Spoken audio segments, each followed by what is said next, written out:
Seguimos en A Dos Voces. Bueno, Alberto Abad ya lo presentamos, estuvo al frente de la AFIP, 2002-2008. Abad, recién me hablaba usted del rol de la AFIP, el rol del Banco Central. Tenemos a González Fraga, que estuvo al frente del Banco Central. Y es como uno se confunde un poco los roles, ¿no? Porque uno dice, pero ¿cómo? ¿La AFIP toma roles que antes eran del Banco Central o está mejor capacitada para hacer cosas que tiene que hacer el Banco Central? Yo creo que hay un poco de ambas situaciones. Por un lado está claro que AFIP tiene, como les decía anteriormente, la mejor plataforma tecnológica y la mejor información respecto de cada uno de los ciudadanos, de su situación patrimonial, de si trabaja en relación de dependencia, si es monotributo, si está inscrito en ganancias, si está al día con sus impuestos, y tiene un conjunto de informaciones de estas características que se utilizan para definir, en este caso, por ejemplo, con la compra de dólares, fíjese que se está estableciendo que tiene que tener una remuneración mayor a los 7.200 pesos para acceder a comprar dólares, y además se establece que lo que se va a dar es un porcentaje de sus ingresos, o sea, la única institución pública que tiene esa información es AFIP. Lo que pasa es que a veces hay cierta confusión de roles porque AFIP toma decisiones o hace declaraciones públicas respecto de esto que al ciudadano lo confunden. Y no es bueno que el ciudadano junte en una misma institución quien tiene que cobrar los impuestos, quien tiene que hacer el control aduanero y el control de la seguridad social, con quien dice si se le entregan o no dólares en base a fórmulas que en la mayoría de los casos, como fue anteriormente, son de poco conocimiento. O sea que esa confusión de roles le hace mal a la AFIP. Ahora, Abad, ¿usted considera que la AFIP hoy en manos de Echegaray es una especie de gran hermano que todo lo puede en la Argentina y que controla a todos y sabe lo que hace cada uno? A ver, las administraciones tributarias están diseñadas para tener información que le permita fiscalizar el cumplimiento de las obligaciones que tenemos cada uno de nosotros. Ahora, de ahí a ser un gran hermano en el sentido de que un gran hermano sabe vida y milagros de cada uno y hace un uso indebido de la información, obviamente que no es así. Ahora, pero la AFIP, un pequeño parate en esto, ¿la AFIP conoce vida y obra de todos nosotros o no? Totalmente. Lo que pasa es que la contrapartida a ese conocimiento que tiene la AFIP de la situación de cada ciudadano es el secreto fiscal.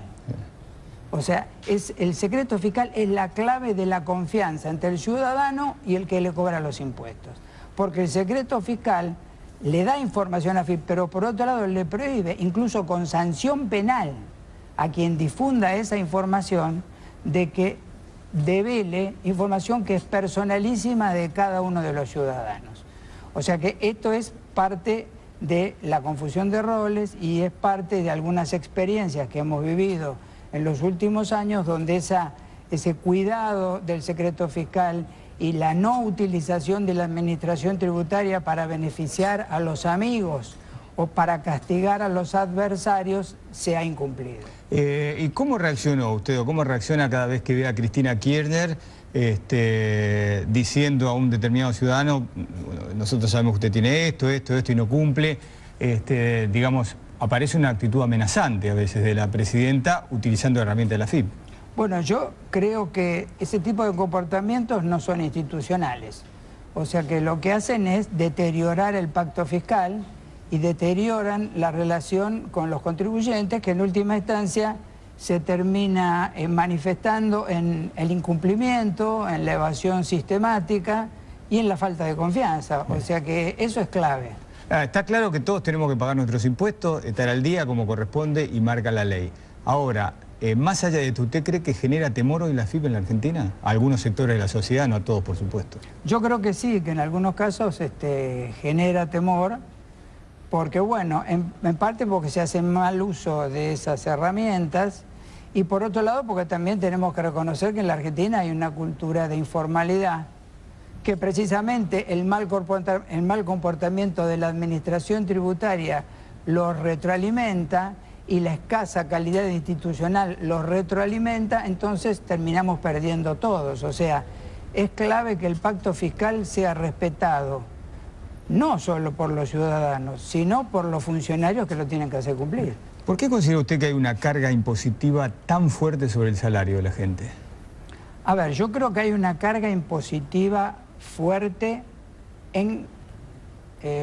tomando en consideración todos los tributos. Hoy la carga impositiva de la Argentina está en el orden del 41%. Sí. Más o menos estos son los cálculos, incluyendo los impuestos provinciales y las tasas municipales. Para ponerlo en contexto este dato, porque si no uno el 41% que es, vale la pena destacar que ese 41% es mayor que la presión tributaria que hay en Estados Unidos, mayor que la presión tributaria de España, mayor que la presión tributaria de Brasil. Ahora, ¿por qué creo yo que esto se ha originado? Y bueno, porque yo creo que esto está basado en una errónea lectura que ha hecho el gobierno de lo que es el equilibrio fiscal. O sea, el equilibrio fiscal para mí hoy es la madre de todas las batallas. O sea, como el problema económico no lo estamos mirando integralmente, sino que lo vamos tomando un frente, el frente cambiario, el frente monetario, pero no lo vemos el fiscal, pero no lo tomamos integralmente. Detrás del frente fiscal, que hoy es financiado totalmente con la emisión, hay una fuerte explicación de la situación inflacionaria. Y la explicación o la derivada de la fuerte presión inflacionaria es la pérdida de competitividad. O sea, que todo esto está encadenado. Ahora, ¿por qué hay tanta presión tributaria? Yo creo, por un lado, porque la inflación, una inflación de 25, un 30%, hace insostenible un sistema tributario. Porque usted tiene que estar actualizando sistemática y periódicamente los mínimos no imponibles, las deducciones, y cuando usted no hace un ajuste de ese tipo, la presión tributaria automáticamente crece. Ahora, no pasa esto siempre. Usted me ayudará a hacer memoria lo que ocurrió en su época también, usted desde el 2002, pero impuesto a las ganancias, por ejemplo, algo que golpea al trabajador, y los sindicalistas, Daer y Gutiérrez, que están con nosotros esta noche, pueden hablar de esto. Ahora, no todos los años se modifica el mínimo no imponible. Cristina Kirchner decidió, por ejemplo, 2012 no hubo. Para atrás hubo un par de años que tampoco no se modificó el impuesto al mínimo no imponible. Tampoco las escalas, la famosa tablita de Machinea y las escalas, eso usted lo vivió también y tampoco se modificó en su época. ¿Por qué los gobiernos son tan renuentes a actualizar como corresponde ese impuesto? Bueno, yo le diría lo siguiente. Por ejemplo, a partir del 2002, donde se tomaron una serie de decisiones fuertes, como fueron lo de la devaluación y lo de poner las retenciones, y en generar un modelo que ya en ese momento se basaba en tres patas que eran muy importantes, los superávit gemelos, o sea, el superávit fiscal, el superávit comercial y un tipo de cambio competitivo, no había necesidad de hacer esto porque la inflación no tenía la velocidad que tiene actualmente. Entonces todavía el impuesto a las ganancias no deterioraba fuertemente el salario como lo está haciendo ahora. Por eso le decía que inflaciones del 25% anual destruyen cualquier sistema impositivo, salvo que ese sistema impositivo tenga una indexación automática. Como eso no pasa, aumenta la presión tributaria, castiga inadecuadamente a los trabajadores y además, como este gobierno no ha hecho foco en la otra parte del equilibrio fiscal, que son los gastos, la presión tributaria y la necesidad de recaudar se ha hecho gigantesca y no alcanza, porque si usted se fija en los últimos meses, ya la recaudación está por debajo de la tasa de inflación y a su vez está por debajo del nivel de crecimiento del gasto. Abad, seguramente el monotributista que nos está viendo o el autónomo debe estar diciendo no se olviden de nosotros, porque a ellos les pasa lo mismo también, monotributista y autónomo. Les cabe las generalidades de la ley que el trabajador en relación de dependencia, porque cuesta actualizarle sus gravámenes realmente importantes, forma parte todo del mismo paquete. Además, otra cosa que me parece que es importante, yo diría que el gobierno en este momento, en términos de los ingresos fiscales, que fundamentalmente son los impuestos, ya por lo que decíamos del nivel de presión tributaria, es imposible, o sería una fantasía pensar en crear, aumentar las alícuotas, o como se intentó hacer con el caso de bienes personales, que se iba a tomar los inmuebles al valor de mercado y no al valor de compra. Ahí le hago un alto y volvemos sobre lo que usted estaba hablando, este tema de bienes personales. ¿Usted cree que, porque digamos, Echegaray salió, habló, dijo algo que estaba en estudio del gobierno y salieron a cruzarlo los otros funcionarios diciendo que no, que era nada? ¿Usted piensa que cuando un funcionario como el titular de la FIP, como Echegaray, dice lo que dice, es porque el tema había germinado realmente en el gobierno? Mire, es muy difícil introducirse en el sistema cerebral de un funcionario. Lo que sí me da la sensación es, primero, que si se pueden haber pasado dos cosas, que se habló o que no se habló. Si se habló y después se lo cuestionó, da una clara sensación de falta de coordinación. Y si no se habló y se tomó esa decisión, da también una falta de trabajo en equipo. O sea que por cualquiera de las dos visiones que uno pueda tener del problema, llega a la misma conclusión. Tiene que ver con la escasa capacidad de gestión que está mostrando este gobierno y de un equipo económico que no tiene ni capacidad de coordinación ni capacidad de un mensaje claro y transparente. ¿No le gusta Kicillof a usted? No es un problema de si me gusta o no me gusta. ¿O tiene capacidad? Por lo que usted dice, no. A ver, a mí lo que me parece más importante, yo no estoy para juzgar personas ni funcionarios porque me parece que no es serio. Lo que yo puedo ver son políticas públicas. Entonces, cuando uno mira políticas públicas, extrae la conclusión de que en este momento el gobierno va detrás de los acontecimientos. Me da la sensación de que no se discrimina con inteligencia entre lo principal y lo accesorio, y entre las causas y los efectos, y esto hace de que haya falta de confianza, porque no hay un programa mínimo con 5 o 6 pautas claras que ataque a todos los frentes, que a la gente le dé previsibilidad. ¿Usted cree que es necesario un ajuste? Yo lo que creo que es necesario es un programa. Segundo, que ese programa tiene que ser comunicado claramente. Y tercero, que ese programa tiene que ser consensuado con los actores sociales. O sea, ¿por qué tiene que ser consensuado? Porque el gobierno solo nos trajo a este problema, pero solo no puede salir de este problema.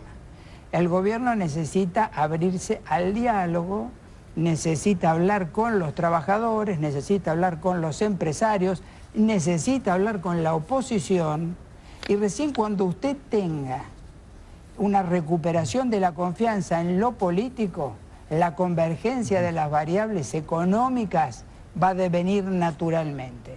Si usted sigue peleándose contra la pared de lo político y no lo resuelve, en lo económico no va a tener nunca solución. Siempre la economía es una derivada de la política. Entonces, me parece que el problema pasa por ese lado. No se ha creado confianza, no hay un programa mínimo discutido con la gente, con los otros actores sociales, y no hay, con la derivada de todo esto es que no hay convergencia en las variables económicas. Abad, ¿usted considera que aflojaron el cepo un poco con este tema del dólar que ahora se puede comprar para ahorro? ¿Usted piensa que es el inicio del fin del cepo o solo una medida circunstancial, un parche? Es muy difícil sacar una conclusión porque, como por lo que decíamos anteriormente, como no hay una explicitación del programa, uno tiene que imaginar. Ahora, como lo que yo veo es que se ha tomado el frente cambiario y sobre él se ha definido, pero el frente fiscal, lo que le decía anteriormente, igual, con gastos que crezcan más que los ingresos, vamos a tener problemas porque eso se financia a través de emisión, o sea que eso va a implicar mayor inflación. La competitividad sigue minada para las exportaciones. Entonces, como está planteado hoy, sin mayor información adicional, Esto me parece que es una medida que se la va a llevar sola el mero transcurso del tiempo. Si no se la ancla, definiendo claramente en los otros frentes la situación y haciéndolos que converjan lentamente, por lo menos, y consensuadamente, cualquier medida que se tome se disuelve en el aire. ¿Le da la impresión que el kirchnerismo va a arrastrar el cepo hasta el fin del mandato de Cristina en el 2015? Mire, a mí lo que me da la impresión de que el kirchnerismo está ante la oportunidad histórica de reconocer los problemas, abrirse al diálogo y actuar en consecuencia, o seguir corriendo detrás de los acontecimientos. Y hoy para usted corre detrás. Hoy claramente corre detrás de los acontecimientos. ¿Se recauda, no digo si están bien o mal los impuestos, digo, ¿se recauda bien en la Argentina o se puede recaudar mejor? Siempre se puede recaudar mejor. Por ejemplo, fíjese, a veces la discusión en los temas tributarios está sobre las alícuotas, etcétera, etcétera. Pero hay una zona que me parece que está poco explorada y poco explotada, que es la zona del ampliar la base. O sea, usted con los impuestos puede hacer dos cosas. La fácil, aumenta las alícuotas o deja los mínimos imponibles bajos, o la otra, la que es más de desafío, que es actuar sobre las zonas de incumplimiento y de evasión. En la Argentina hay un 34% de personal no registrado. Hay que incorporarlos al sistema formal. Hay más de un 25% de evasión en IVA. Hay que traerlo al sistema formal. Hay una fuerte evasión en el impuesto a las ganancias y también en bienes personales. Entonces yo creo que el desafío de la administración tributaria hoy pasa por ese lado. Ampliar cada vez más la base. Para eso tiene una capacidad tecnológica muy fuerte, tiene un personal totalmente entrenado para hacerlo. O sea que me parece que hay que dejar el camino fácil, el camino lineal, e ir por el camino del desafío, el camino de cumplir con el secreto fiscal, el camino de reconstruir la relación de la administración tributaria con los ciudadanos. Abad, para cerrar, ya pasó mucho tiempo desde que fue usted del gobierno, de la FIP 2008. Hoy viéndolo esto a la distancia, ¿por qué considera que Néstor y Cristina Kirchner se lo sacaron de encima? ¿A mí? Sí. Lo empujaron a salir y estar fuera de la FIP. Buena pregunta. No sé, me parece que no sería, no creo que sea un tema importante para la gente, pero creo porque yo tuve la suerte de estar desde el 2002 y tener una libertad de acción total en AFIP y además tener cerrada la institución a todo tipo de interferencia política. Cuando la política entra en la administración tributaria, el pacto fiscal se cae.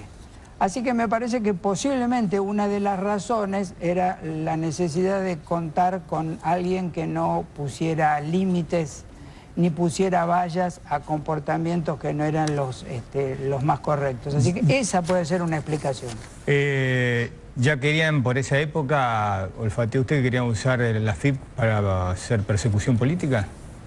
Yo no sería tan estricto hablar de persecución política, pero por lo menos para hacer un uso indebido. A partir de que yo me fui, cambiaba la relación con los contribuyentes, como les decía yo, se perforaron temas de secreto fiscal, se lo utilizó con fines de castigo a los que no pensaban como uno, y además se cometieron dos pecados capitales en la administración tributaria, que es poner una moratoria que hizo que se cayeran aproximadamente 5.000 denuncias penales y además hacer un blanqueo de capitales que permitió traer fondos a quienes habían cometido delitos. Cuando el contribuyente... La historia se repite en la Argentina, ¿eh? Bueno, la historia se repite. En la medida que esta historia se repite, no vamos a avanzar más. Eso, para mí, rompió el compromiso con la gente.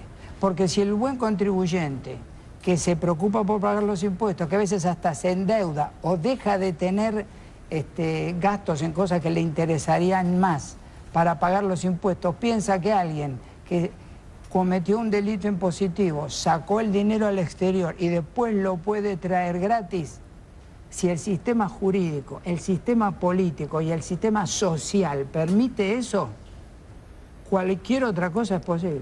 Alberto Abad, gracias por haber estado esta noche con nosotros. No, gracias a ustedes.